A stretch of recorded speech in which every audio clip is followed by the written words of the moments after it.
En Iran, le régime a coupé Internet et brouillé Starlink jusqu'à 80% dans certaines régions. Mais concrètement, comment fonctionne Starlink? Il s'agit d'un service d'Internet par satellite lancé en 2019 par SpaceX, l'entreprise du milliardaire Elon Musk.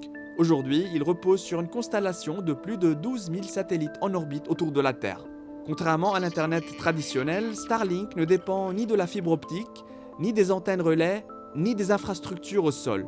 Il n'est donc pas impacté par les zones montagneuses, isolées ou éloignées des réseaux, là où Internet classique est souvent lent ou inexistant. La grande différence avec les satellites classiques, c'est la distance notamment. Les satellites Starlink sont placés à environ 600 km d'altitude, alors que les satellites traditionnels sont beaucoup plus loin, à environ 35 000 km.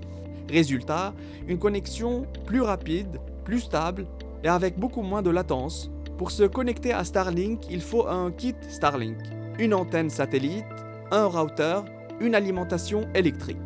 L'antenne est installée à l'extérieur avec une vue dégagée sur le ciel. Elle se connecte automatiquement au satellite qui passe au-dessus. Dans un pays où Starlink est autorisé, on commande le kit officiellement, on crée un compte, 40 $ par mois pour un service standard. En Iran, Starlink est interdit. Les connexions se font donc clandestinement. Les antennes sont introduites illégalement depuis l'étranger. Elles sont installées discrètement de manière temporaire, parfois déplacées pour éviter la détection. Les comptes sont souvent activés depuis l'extérieur du pays. En Iran, Internet devient plus que jamais une arme contre le peuple. Malgré les risques et ses failles, Starlink devient parfois le seul lien avec le reste du monde quand tous les réseaux locaux sont coupés.